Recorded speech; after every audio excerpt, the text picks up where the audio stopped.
রেস্টুরেন্টের খাবারের তালিকায় চিকেন আইটেমের মধ্যে চিকেন মাঞ্চুরিয়ান কিন্তু বেস্ট একটা আইটেম।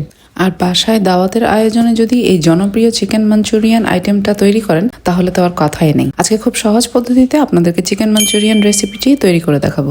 হ্যালো, আসসালামু আলাইকুম এভরিওয়ান। চিকেন মাঞ্চুরিয়ান রেসিপির জন্য ফার্স্টে আমি এখানে নিয়ে নিয়েছি 1 কেজির মতন বোনলেস চিকেন, 3টা ডিম, 1 চা চামচ গোলমরিচের গুঁড়ো এবং স্বাদ মতো লবণ। চিকেন থেকে যে হাড়গুলো বের হয়েছে সেগুলো আমি পানি দিয়ে সিদ্ধ করে নিচ্ছি। আমাদের চিকেন মাঞ্চুরিয়ানের গ্রেভি তৈরি করার জন্য এই স্টকটা খুব কাজে লাগবে। এরপর আমি চিকেনের মধ্যে ডিম, গোলমরিচের গুঁড়ো এবং লবণ দিয়ে হাত দিয়ে ভালো করে ম্যারিনেট করে নেব এবং এটাকে 30 মিনিটের জন্য রেখে দেবো রেস্টে। এদিকে আমার স্টকটা রেডি হয়ে গেছে, সেটাকে আমি ছেঁকে জাস্ট পানিটা নিয়ে নিয়েছি। 30 মিনিট পর আমার রেস্টে রাখা সেই চিকেনের মধ্যে আমি অ্যাড করে দিচ্ছি 2 চা চামচ কর্নফ্লাওয়ার। হয়তো আপনারা ভাবতে পারেন চিকেন অনুযায়ী কর্নফ্লাওয়ারটা অনেক কম হয়ে গিয়েছে, কিন্তু একদমই না। এখানে কর্নফ্লাওয়ারের রেশিওটা একদম পারফেক্ট হয়েছে। আমি যখন ভাজবো তখন আপনারা ক্লিয়ারলি বুঝতে পারবেন যে এখানে কর্নফ্লাওয়ার মোটেও কম হয়ে যায়নি। আর কর্নফ্লাওয়ারটা কেন আমি আগে অ্যাড করিনি, এখন অ্যাড করেছি, সেটাও আপনারা ভাজার সময় দেখতেই পারবেন। এবার একটা প্যানে আমি তেল নিয়ে নিয়েছি চিকেনগুলো ফ্রাই করার জন্য। তেলটা গরম হয়ে আসলে আমি অল্প অল্প করে চিকেন দিয়ে দিচ্ছি। আপনারা দেখতেই পাচ্ছেন আমি কিন্তু সবগুলো চিকেন একসাথে ঢেলে দিচ্ছি না, অল্প অল্প করে চিকেনগুলো আমরা দেব। একটার উপর যেন একটা উঠে না যায় এমন ভাবেই কিন্তু চিকেনটা দিতে হবে। আমরা কিন্তু চিকেনগুলো দিয়েই সাথে সাথে নেড়ে দেব না। চিকেনটা দিয়ে আমরা কিছুক্ষণ ওয়েট করব, সেটা যেন ভাজা হয়। কিছুক্ষণ ওয়েট করার পর যখন আমাদের চিকেনটা এক পাশ ভাজা হয়ে যাবে, তারপর আমরা দুপাশ থেকে কড়াইটাকে ধরে এভাবে আলতোভাবে নেড়ে দেব। এখনো কিন্তু আমরা কোনো চামচ বা কোনো খুন্তি ব্যবহার করব না। এবার আরো কিছুক্ষণ ওয়েট করার পর আমরা আস্তে আস্তে চামচ দিয়ে নেড়ে দেব।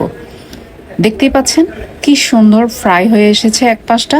এখন কি মনে হচ্ছে কোনো অংশে যে কর্নফ্লাওয়ারটা কম হয়েছে? এভাবে করে কিন্তু প্রতিটা বার আমরা অল্প অল্প করে চিকেন দিয়ে ভেজে নেব। সবগুলো চিকেন কিন্তু কখনোই একসাথে দিয়ে ভাজতে যাবেন না, তাহলে যে টাইপের ভাজাটা চিকেন মাঞ্চুরিয়ানের জন্য প্রয়োজন সেই ভাজাটা কখনোই হবে না। এভাবে অল্প অল্প করে চিকেন দিয়ে আমার সম্পূর্ণ চিকেনটা আমি 3 বারে ভেজে নিয়েছি। এবার একটা প্যানে তেল নিয়ে নিব। তেলটা গরম হয়ে এলে সেখানে অ্যাড করে দেব 2 চা চামচ রসুন বাটা এবং 1 চা চামচ আদা বাটা। এগুলো যে খুব একটা ভাজতে হবে তা না, কাঁচা গন্ধটা চলে গেলেই এখানে অ্যাড করে দেব চিলি পেস্ট। 7-8টা শুকনো মরিচকে কিছুক্ষণ গরম পানির মধ্যে ভিজিয়ে রেখে তারপর বেটে এই চিলি পেস্টটা আমি তৈরি করেছি। আপনারা আপনাদের স্বাদ অনুযায়ী মরিচটা কম বেশি করে নিতে পারেন। মশলাটা ভাজা হয়ে আসলে এখানে অ্যাড করে দিচ্ছি আমি 4টা কুচি করে রাখা কাঁচামরিচ। আপনারা চাইলে এটা নাও দিতে পারেন, কিংবা আপনারা যদি ঝাল বেশি খান তাহলে এটা অ্যাড করতে পারেন, কিন্তু 1 কেজি চিকেন অনুযায়ী এই ঝালটা কিন্তু একদম পারফেক্ট। ভাজতে ভাজতে আমার মশলার কালারটা কিন্তু চেঞ্জ হয়ে আসছে। এবার আমি এতে অ্যাড করে দেব আমার কেটে রাখা উপকরণগুলো। আর কেটে রাখা উপকরণগুলোর মধ্যে রয়েছে পেঁয়াজ। পেঁয়াজটা কিন্তু আমি একদম কুচি কুচি করে কাটিনি, দেখতেই পাচ্ছেন একটু বড় বড় করে টুকরো টুকরো করে কেটেছি। এবং অ্যাড করে দেব ক্যাপসিকাম। এখানে আমি 3 কালারের ক্যাপসিকামই ইউজ করেছি, রেড, ইয়েলো, গ্রিন। পেঁয়াজ এবং ক্যাপসিকামগুলোকে কিছুক্ষণ ভালোভাবে মশলার সাথে ভাজার পর আমি সেখানে অ্যাড করে দিচ্ছি 2 টেবিল চামচ টমেটো সস। তারপর অ্যাড করে দিচ্ছি 1.5 টেবিল চামচ ডার্ক সয়া সস।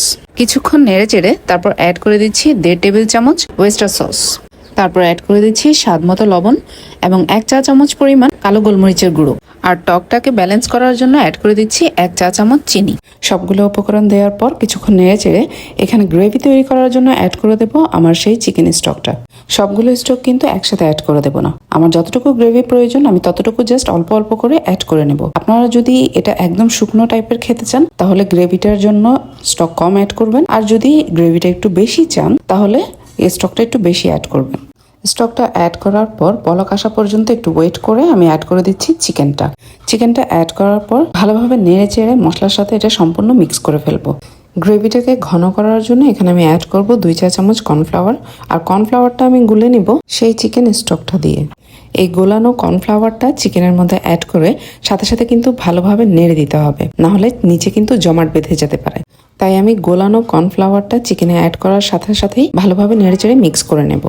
একেবারে হঠাৎ করেই আমার চিকেন মাঞ্চুরিয়ানের কালারটা চেঞ্জ হয়ে গেছে। এটা দেখে নিশ্চয়ই অবাক হচ্ছেন। এখানে অবাক হওয়ার কিছু নেই, এখানে জাস্ট আমি সামান্য একটু ফুড কালার অ্যাড করেছি। রেস্টুরেন্টে যে কালারটা আমরা দেখে থাকি সেটা কিন্তু এমনই হয়। আই থিঙ্ক তারাও ফুড কালারটা অ্যাড করে থাকে।